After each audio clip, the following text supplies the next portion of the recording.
Nous vous invitons à vous abonner si ce n'est pas encore fait, à activer la cloche pour être au courant de nos prochaines vidéos, à nous suivre sur nos réseaux Facebook, Instagram, adventiste.mq. Bon visionnage et prenez soin de vous. Vous avez besoin d'aide. Vous souhaitez vous entretenir avec un pasteur, un psychologue, un conseiller en relation d'aide. La cellule d'écoute de la Fédération des Églises adventistes du 7e jour de la Martinique est à votre disposition, 7 jours sur 7, de 8h à minuit, au 0805 288 394. Cet appel est gratuit.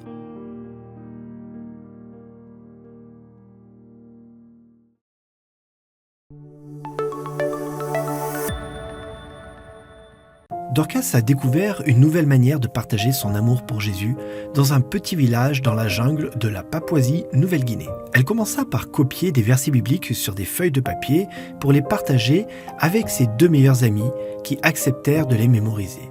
Bientôt, d'autres enfants commencèrent à se joindre à elle et ce groupe grandit rapidement. Comme ce groupe continuait à grandir, la mère de Dorcas suggéra qu'ils se réunissent chez elle le soir pour qu'un plus grand nombre d'enfants puissent y venir. Ce groupe finit par atteindre plus de 40 enfants. Quelques-uns de leurs parents commencèrent aussi à y venir. Dorcas invita même ses amis à l'église adventiste le sabbat et de nombreux enfants et parents y vinrent. Avec le temps, plusieurs des enfants et des parents donnèrent leur cœur à Jésus et se joignirent à la petite église adventiste. La petite chapelle fut bientôt pleine à craquer et ses membres commencèrent à s'y réunir sous une bâche, en attendant le moment où ils pourraient construire une chapelle plus grande. Par une journée ensoleillée de sabbat, les membres d'église se réunirent au bord de la rivière et Dorcas fut baptisée. Ce fut un jour mémorable pour Dorcas, sa famille et toute son église. Bien que Dorcas fréquente maintenant un internat adventiste loin de chez elle, elle continue à partager sa foi avec d'autres. Sa famille aussi partage sa foi dans son village près de la rivière. Partager notre foi avec ceux qui nous entourent est la meilleure manière de faire grandir notre église locale et d'édifier notre propre foi. Mais lorsque nous rendons notre dîme et répartissons notre offrande de promesses, tel que c'est suggéré par le plan des offrandes combinées, nous partageons aussi notre foi avec ceux qui habitent loin de chez nous, dont nous ne connaîtrons certains d'entre eux que dans le ciel. En apportant ensemble nos ressources en offrande, nous pouvons contribuer à édifier le royaume de Dieu dans les grandes villes, ainsi que dans les villages minuscules tels que celui dans lequel a grandi Dorcas. Puissions-nous mettre nos désirs à la dernière place et Dieu à la première.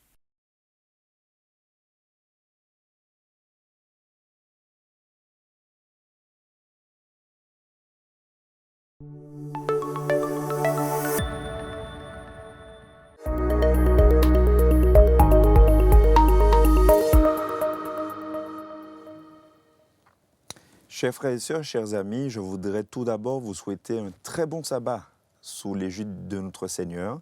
Et j'espère, je veux croire que cette semaine, nous l'avons passée sous le regard béni. Alors oui, c'est vrai, il y a des hauts et des bas. Mais avant toute chose, je voudrais prendre un moment pour partager avec vous une promesse, qui que vous soyez, où que vous soyez. Je crois que l'Éternel veille toujours sur ses enfants. Et il n'attend qu'une chose, c'est que nous soyons avec lui pour l'éternité, au ciel, à ses côtés. Il est déclaré dans le livre de l'Apocalypse au chapitre 3, et je vais lire pour vous cette promesse au verset 21. « Le vainqueur, je le ferai asseoir avec moi sur mon trône, comme moi j'ai vaincu et me suis assis avec mon Père sur son trône. » Oui, un jour, nous pourrons régner avec notre Seigneur sur son trône. Que nous puissions, grâce au Seigneur, faire tout ce qui est en notre pouvoir pour faire partie de ces vainqueurs qui ont vaincu grâce au sang de l'agneau, vaincu toutes les attaques de l'ennemi. Amen. Alors, mes frères et sœurs, en ce jour, je voudrais partager avec vous un thème. Et vraiment, je prie Dieu que ce thème puisse fortifier notre foi, notre attachement au Seigneur. Parce que, comme nous le savons, l'ennemi est en train d'avancer, il gagne du terrain. Et les enfants de Dieu doivent également, de leur côté, faire tout ce qui est en leur pouvoir pour inverser la tendance et que la lumière puisse prendre le pas sur les ténèbres. En tout cas, le Seigneur continue à compter fidèlement sur ses enfants. Nous sommes ses agents et plaise à Dieu que nous puissions à chaque occasion, dans chaque circonstance, prendre vraiment le pas pour notre Seigneur, pour son honneur et pour sa gloire. Alors aujourd'hui, je voudrais partager avec vous ce thème qui s'intitule « Le code du paradis ». Le code du paradis. Nous allons maintenant incliner la tête pour une courte prière, si vous le voulez bien. Seigneur notre Dieu, nous te remercions parce qu'aujourd'hui, tu nous as fait grâce de voir une fois de plus ce jour d'adoration, ce jour de sabbat. Après une telle semaine que nous avons vécue, peut-être avec des hauts et des bas pour certains, eh bien, en ce moment, nous sommes à tes pieds pour écouter ta parole. S'il te plaît, parle à nos cœurs une fois de plus. S'il te plaît, puisses-tu nous donner ton Esprit Saint et que nous en soyons vraiment édifiés à salut sur cette parole de vérité, au nom de Jésus. Amen. Alors, mes frères et sœurs, je voudrais, chers amis, vous emmener avec moi dans une histoire qui est plus ou moins connue pour certains. Donc, peut-être que nous allons découvrir cette histoire, pour d'autres la redécouvrir. Il s'agit simplement de l'histoire du jeune Samuel. Donc, nous allons nous diriger dans Samuel chapitre 1er. Et nous allons lire, en fait j'ai dit l'histoire du jeune Samuel, c'est plutôt l'histoire de la mère de Samuel. Donc nous allons lire comment ce jeune Samuel est venu au monde. Alors quelle est l'histoire qui s'est cachée derrière en fait cette naissance de cet homme grand et fort pour le Seigneur, qui a été en fait le dernier des juges et le premier des prophètes proprement dit à l'époque des enfants d'Israël. Alors voici que nous le savons que Anne, qui est donc la maman de ce Samuel, eh bien, elle était stérile. Et au verset 7, nous voyons une femme qui est en train de souffrir. Donc son mari, Elkana, qui avait 2 femmes, eh bien, montait chaque année au temple pour pouvoir prendre part aux réjouissances. Et le verset 7 nous déclare, donc nous sommes bien dans 1 Samuel au chapitre 1er, et nous allons lire le verset 7 qui déclare « Toutes ces années, il en était ainsi », c'est-à-dire que la rivale d'Anne, d'accord, l'autre femme, eh bien, était en train de vraiment de l'accabler, était en train de la dénigrer, vraiment lui faire comprendre, donc c'était Pénina, de lui faire comprendre qu'elle n'avait pas sa place en tant que femme. D'ailleurs, à l'époque, une femme qui était stérile était considérée comme étant punie de Dieu, comme étant une rejetée de Dieu, une femme simplement qui a été oubliée de la divinité. Et donc non seulement elle était une honte pour son mari, mais aussi une honte pour l'ensemble de la famille. Alors nous voyons vraiment que psychologiquement, Anne est atteinte, mais non seulement psychologiquement, au plus profond de son être, Anne est complètement détruite. Alors le verset 7 dit que chaque fois qu'Anne montait à la maison de l'Éternel, Pénina lui causait du chagrin de la même manière. Alors, elle pleurait et ne mangeait pas. Ici, mes frères et sœurs, nous avons purement et simplement un début de dépression. Anne, elle est en train de commencer à voir la vie totalement en noir. Anne ne sait plus où donner de la tête. Elle n'arrive plus à s'alimenter, la nourriture n'entre plus. Et très certainement que toutes ces journées étaient ponctuées de moments de détresse, de désolation, de pleurs et d'angoisse. Alors au verset 8, nous voyons ce qui suit. Elkana, son mari, lui dit « Anne, pourquoi pleures-tu et ne manges-tu pas? Pourquoi ton cœur est-il attristé? Est-ce que je ne vaux pas plus? Est-ce que je ne vaux pas pour toi mieux que 10 fils ?» Alors ici, c'est vrai qu'Elkana, il est en train de relativiser quelque peu. Mais la Bible déclare bien que le cœur d'Anne était attristé. La Bible ne dit pas qu'Anne était attristée simplement, mais son cœur était attristé. Alors, la Bible insiste sur le mot « cœur » ici, parce que le mot « cœur » en hébreu a une connotation assez importante. Le cœur, en fait, va déterminer le centre des émotions. Le cœur également va déterminer le centre des projets. Le cœur également va déterminer le centre des intérêts. C'est-à-dire que lorsque un homme ou une femme aura à cœur de faire quelque chose, eh bien nous verrons que sa vie va s'orienter, va s'organiser autour de la chose en question. Alors nous voyons que ici, très certainement que ce cœur-là qui est attristé, donc pour Anne, est en train de de pourrir de l'intérieur. C'est-à-dire que le cœur d'Anne n'a plus le sens de la vie.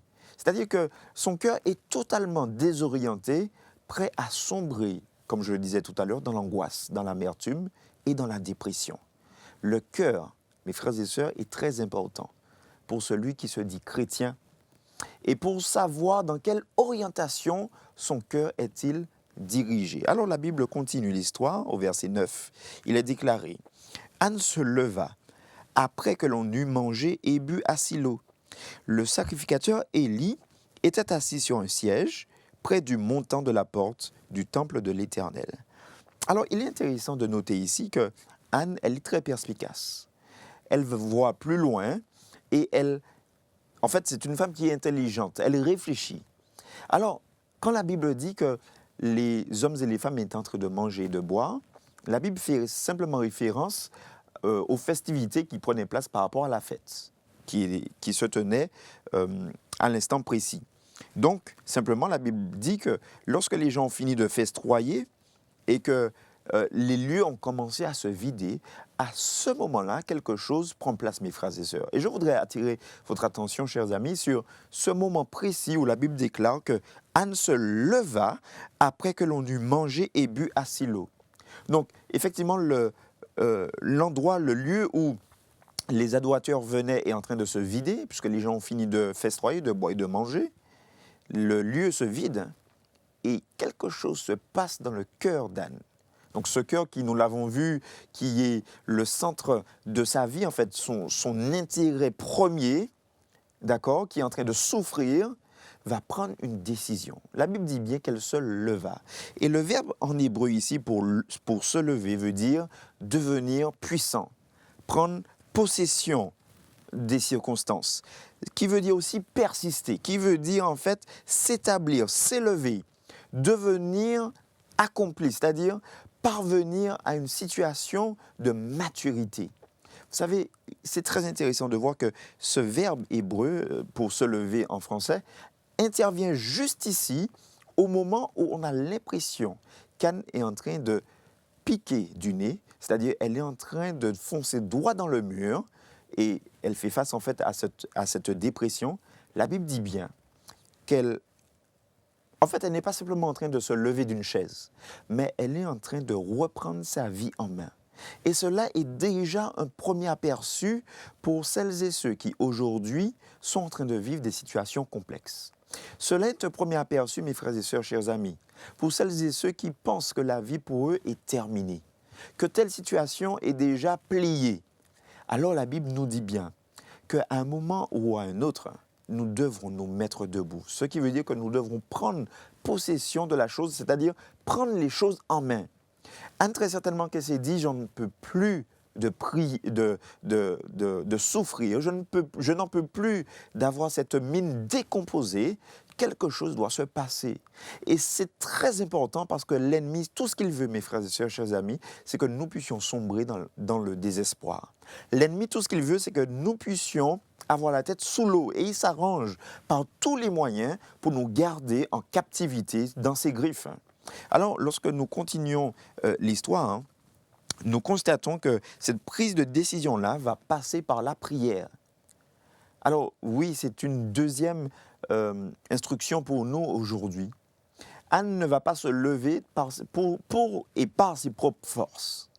Anne va se lever, mes frères et sœurs, pour pénétrer une attitude de prière, pour entrer dans un processus qui va se dérouler au pied de son Dieu. Elle ne va pas se lever pour aller voir tel ou tel magicien, enchanteur, spécialiste, ou que sais-je, etc. Elle se lève pour aller au pied du grand spécialiste lui-même, le Dieu Tout-Puissant, mes frères et sœurs, et je dis amen à cela. Le verset 10 nous déclare « Et l'amertume dans l'âme », donc effectivement son cœur est toujours dans la souffrance, mais il est déclaré au verset 10 « Elle pria l'Éternel et pleura beaucoup ». Alors, regardons bien que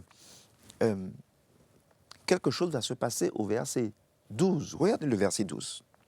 Comme elle multipliait ses prières, d'accord, donc comme si la Bible n'avait pas assez spécifié qu'elle priait, ici, la Bible réitère.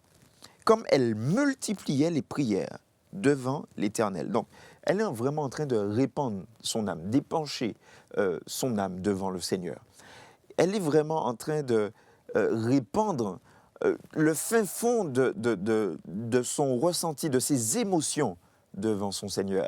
Alors, mes frères et sœurs, je voudrais suggérer en ce matin que nous puissions prendre note, en prendre de la graine, de l'attitude de cette mère, de cette attitude d'Anne, qui, avec beaucoup d'emphase, va se présenter devant son Seigneur.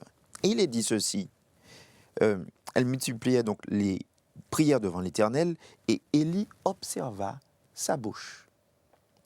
Donc ce qui veut dire qu'aucun son ne sortait, n'émanait de sa bouche, mais la bouche était quand même en train de transmettre un message.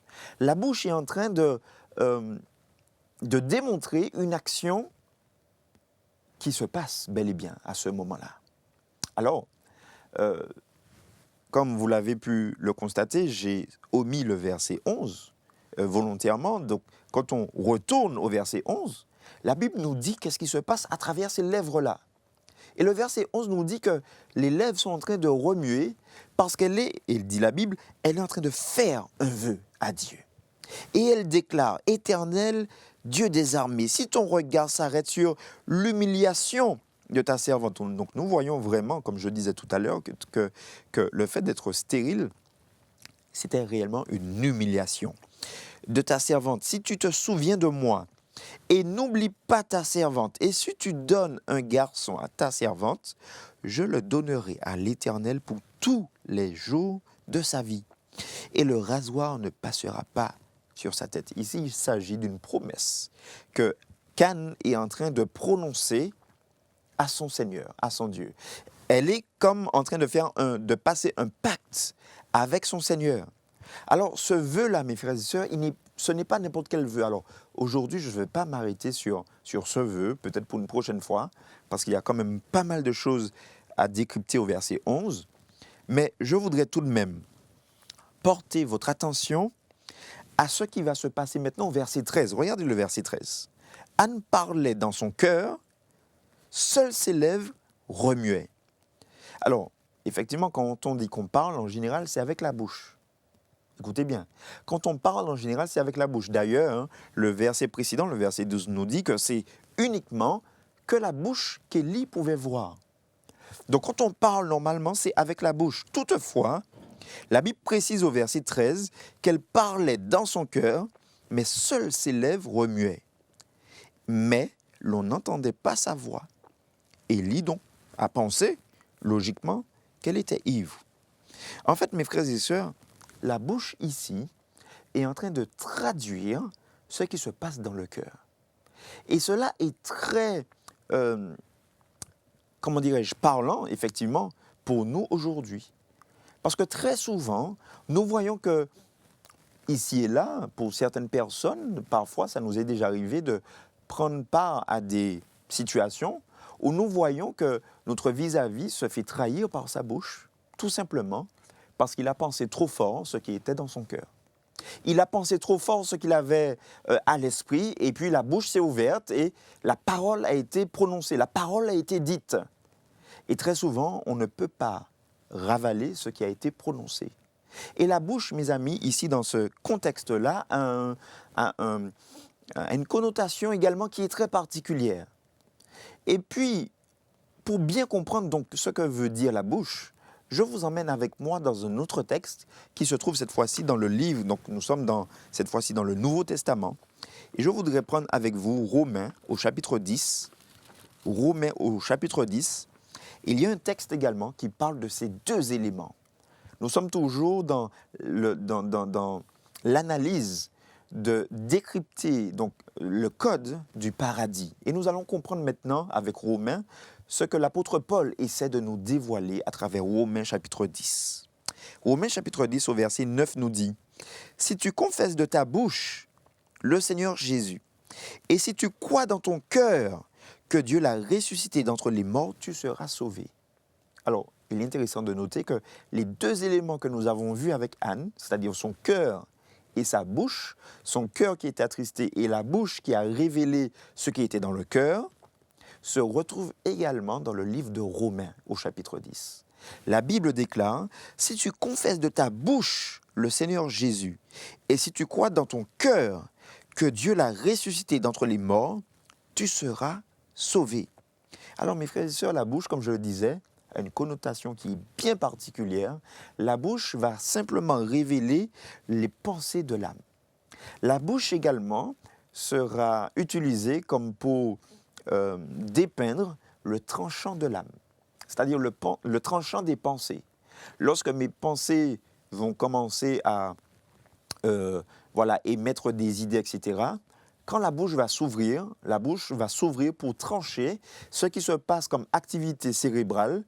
Donc, c'est-à-dire que je vais émettre ce qu'il y a en dedans de moi. Alors la bouche, mes frères et sœurs, chers amis, vous conviendrez avec moi, est aussi un organe qui est extérieur, donc qui est public. Un organe que tout le monde peut voir. Et c'est pour cela qu'il est très important de savoir contrôler sa bouche. Il est très important de savoir manipuler sa bouche avec sagesse, avec intelligence qui vient d'en haut. On n'est pas là pour utiliser la bouche de manière désinvolte, d'une manière anarchique, d'une manière, c'est-à-dire irréfléchie, irrésolue, mais la bouche ici va nous amener à un certain cheminement. Et c'est ce que nous allons voir maintenant. Alors, il est dit au verset 9, « Car en croyant du cœur, on parvient à la justice, et en confessant de la bouche, on parvient au salut. » Alors, nous voyons encore une fois que l'apôtre Paul fait référence aux deux éléments, le cœur et la bouche.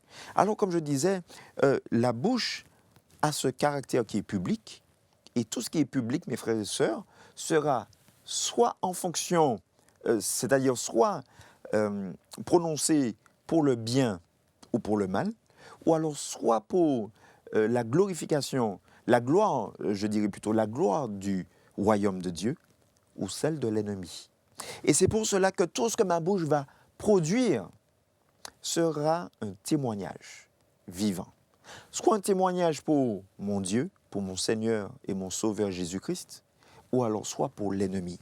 Et c'est pour cela que je dois comprendre que ce que je vais prononcer comme parole aura des répercussions. D'ailleurs, quand nous constatons autour de nous, tous les êtres humains ont une bouche. Et même les animaux ont une bouche, parce que cette bouche-là va servir non seulement à parler, mais aussi à s'alimenter. C'est pour cela que je disais tout à l'heure qu'il est vraiment important pour nous de savoir analyser les faits pour savoir comment nous orientons en fait cet organe. Et donc, lorsque nous comprenons ce que Romains chapitre 10 nous dit, eh bien donc, le cœur et la bouche, comme je disais tout à l'heure, le cœur a cette notion d'orientation de l'individu. Donc, en analysant le cœur de quelqu'un, on peut voir eh bien, où se trouve son centre d'intérêt. Eh bien, nous voyons également que le verset 10 nous dit que quand nous croyons avec le cœur, nous parvenons à quelque chose qui est capital, c'est-à-dire à la justice. Et dans la Bible, nous savons que la justice, mes frères et sœurs, est représentée par la robe blanche. La robe blanche qui est faite avec la matière du fin lin. Et ce fin lin, nous le savons, représente effectivement la justice du Christ. Cette blancheur immaculée, cette innocence, cette capacité à refuser le mal pour rester uniquement dans une vie de pureté. Alors nous comprenons ce que le cœur est en train de viser comme objectif maintenant. Nous constatons que celui qui croit dans son cœur, en son Seigneur Jésus, est en train de croire, est en train de viser un objectif suprême, est en train de viser en fait une éligibilité au ciel. Éligibilité, pourquoi ?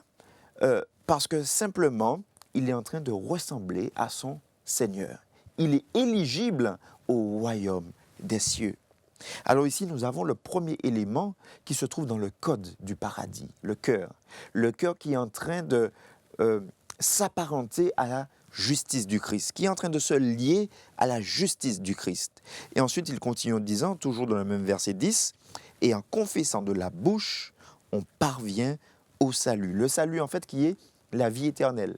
Mais il y a un élément qui est intéressant dans ce verset 10.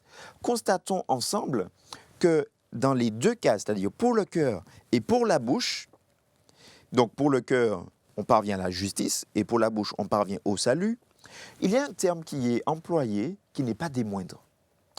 le terme, donc dans ma version second révisée, il est déclaré « on parvient ».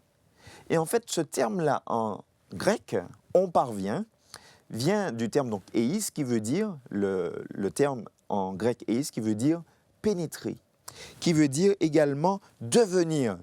Et fait référence à une relation d'intimité entre un époux et son épouse, lorsqu'ils sont donc mariés, une relation d'intimité qui vont, disons, une relation sexuelle, tout simplement, où ils ont une proximité telle qu'ils vont devenir un. Alors nous comprenons ici que lorsque le cœur parvient à la justice, ce qui veut dire que lorsque le cœur est en train de fusionner avec la justice du Christ, premièrement, et lorsque la bouche est en train de fusionner avec ce qu'on va appeler l'idée du salut, c'est-à-dire l'espérance suprême, c'est-à-dire que mon cœur est en train de brûler d'allégresse pour le second retour de Jésus, ce qui veut dire que ma bouche est en train de témoigner, vraiment laisser échapper toutes les paroles qui vont attirer le royaume de Dieu à venir, le royaume des cieux à venir.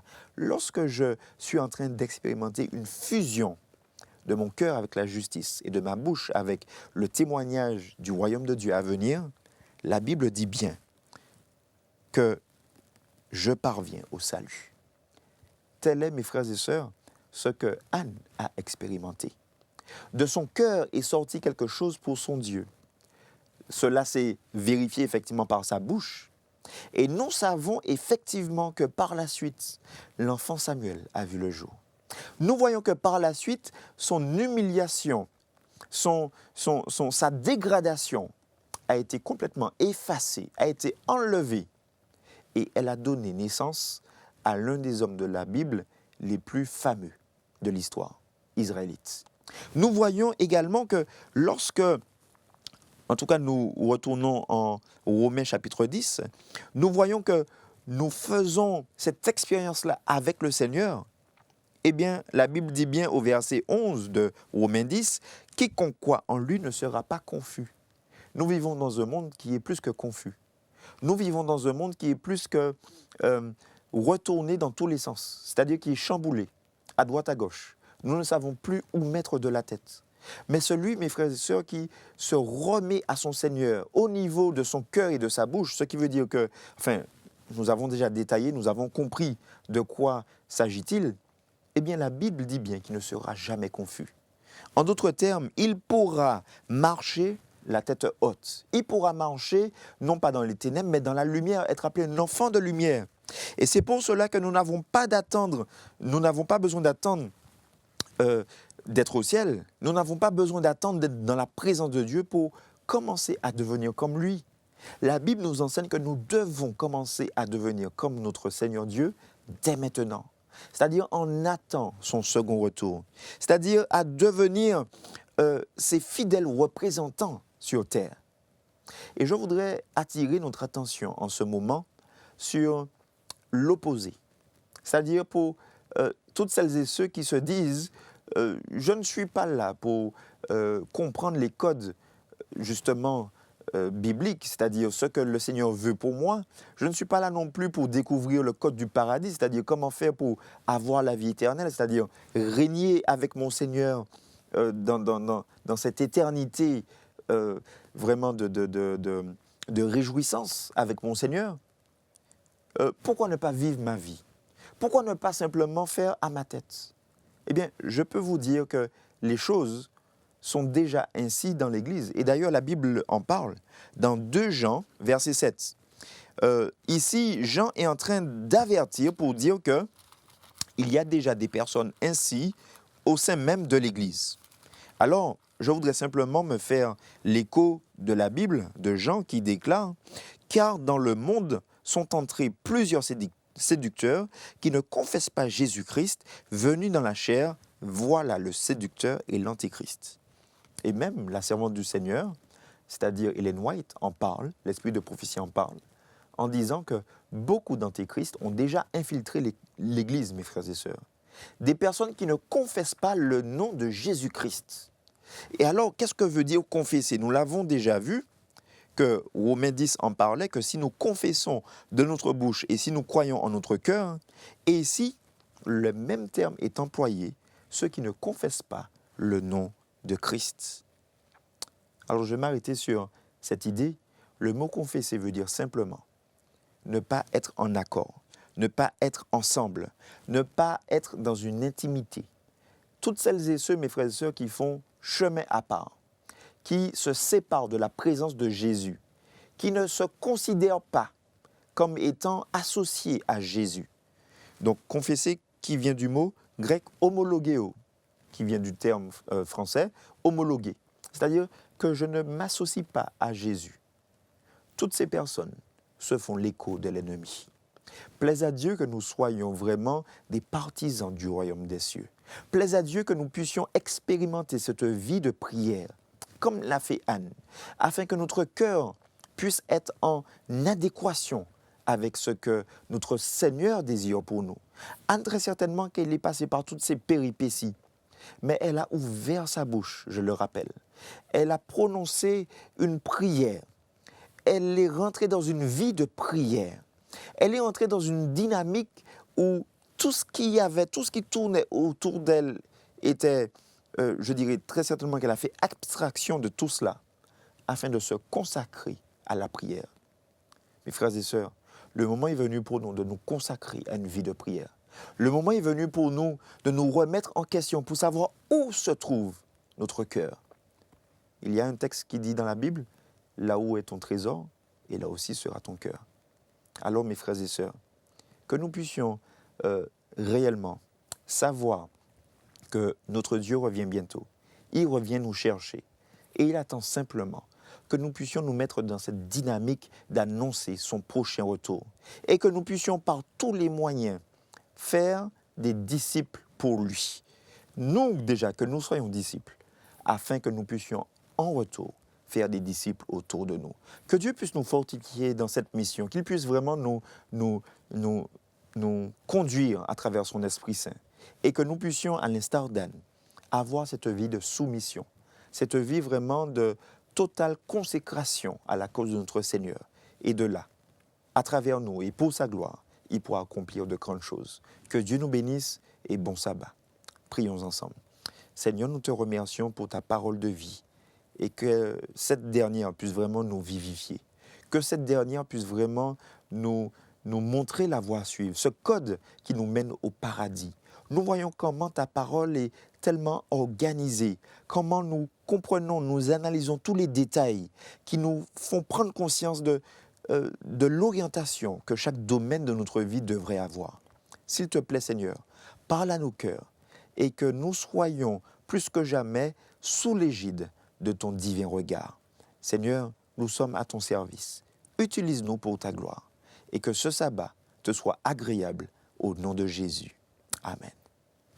Que Dieu nous bénisse et bon sabbat à chacun.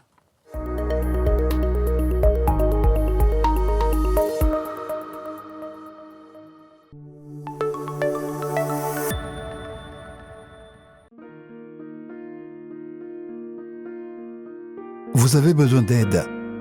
Vous souhaitez vous entretenir avec un pasteur, un psychologue, un conseiller en relation d'aide.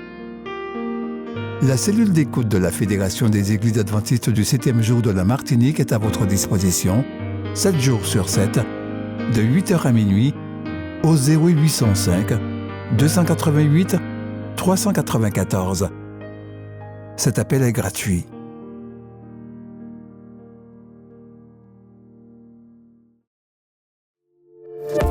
N'oubliez pas de vous abonner si ce n'est pas encore fait, de liker et de partager avec vos amis si cela vous a plu. À bientôt pour une prochaine vidéo.